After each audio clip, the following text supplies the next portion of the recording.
Hey guys, happy Friday. Hope everything's going good again out there. Making another video for you guys today. Continuing on what we learned yesterday with producers and consumers. Today's notes are on food chains and food webs. These are the ed puzzles that you watched this week.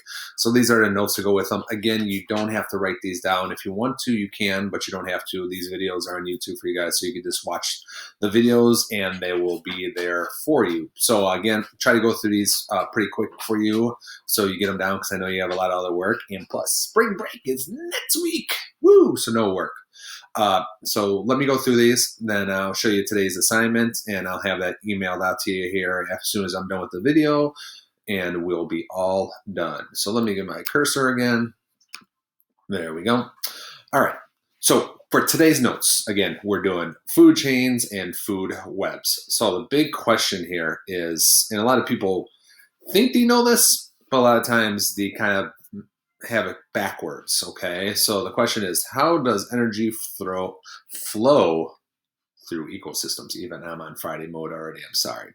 All right, so pretty much what happens in every ecosystem, energy, and I'm always gonna have energy in bold, big letters, capital letters, moves from the eaten to the eater, all right? So just think about when you're putting something in your mouth, all right? Meat, plants, vegetables, all right? You're taking the energy from what you're eating and it's transferring to your body, okay? So it's very simplistic. There's some other things that go on, but we're just strictly focusing on the energy right now. So this is how primary producers are connected to consumers. Remember we said primary producers from yesterday's notes get all their energy from the sun, and there are a few, they get their energy from chemicals if they cannot get sunlight. So they get all their energy from the sun, so they have 100% energy, all right? And the consumers that eat them take that energy from those producers. So what I want you to remember is, energy only flows in one direction, all right? We can't give that energy back to the stuff we eat. Okay, so it only goes in one direction, and you're going to see that in what's called a food chain and a food web, what you had seen in those ed puzzle videos. So let's get down to food chains here. All right, so the first thing we're going to talk about is a food chain.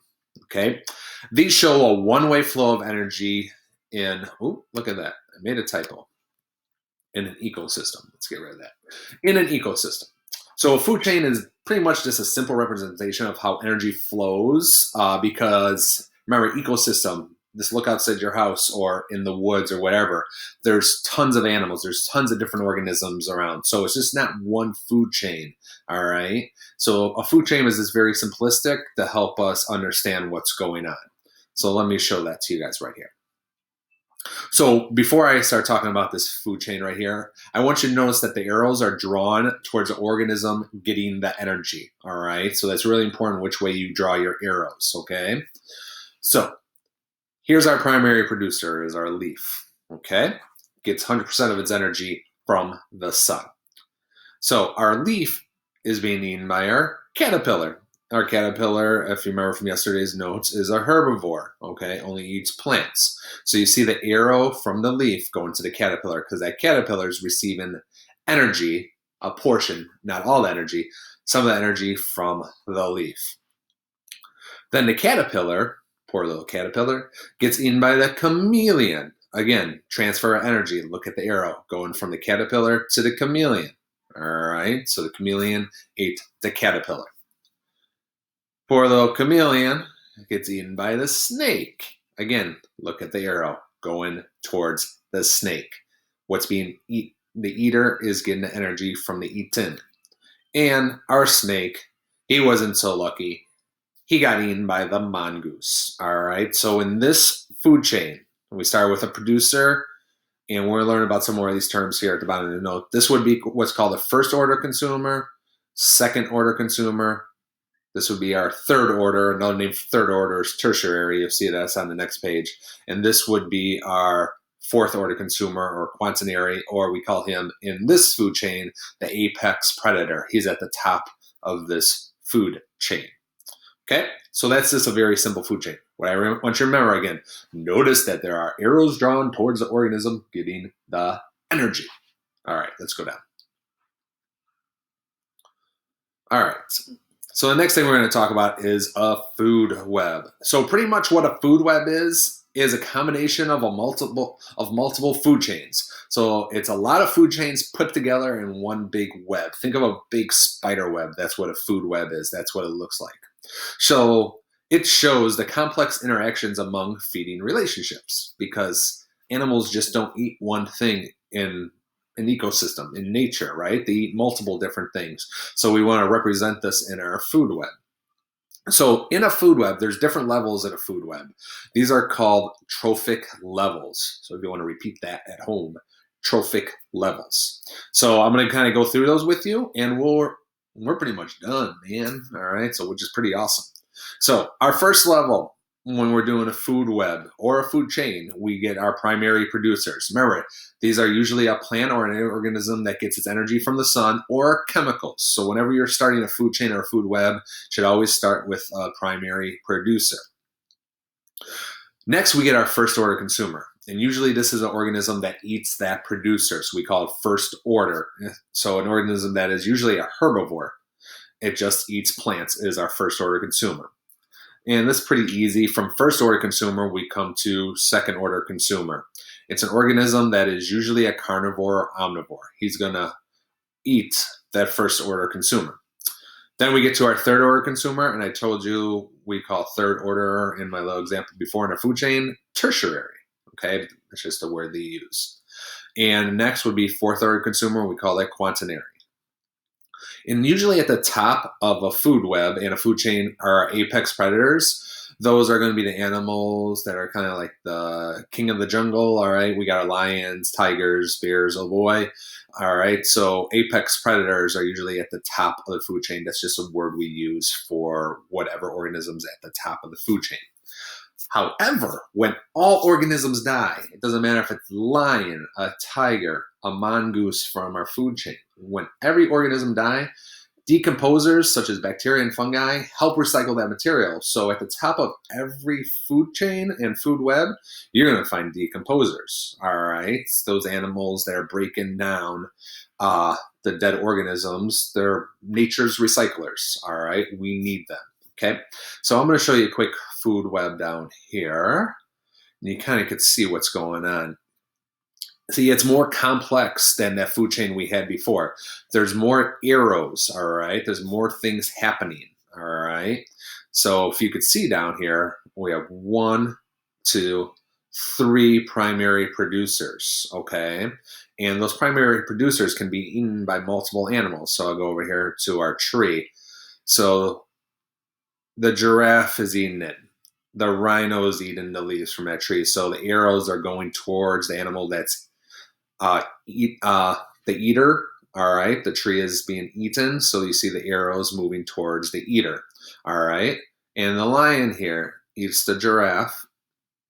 Could eat a rhino too, a sick rhino. Possibly the lion could eat that too. Also, though, over here, the rhino is also being eaten by a vulture. All right, remember rhinos die.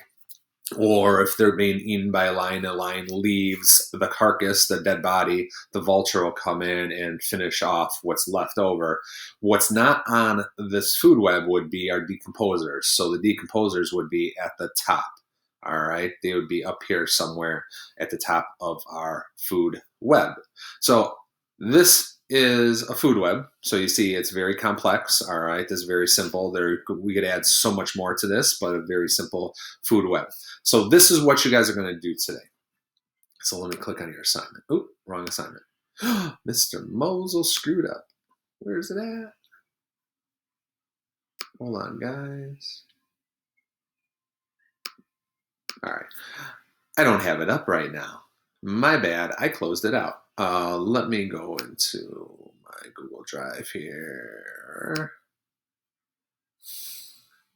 There it is. All right. So for today, you're going to get this food web.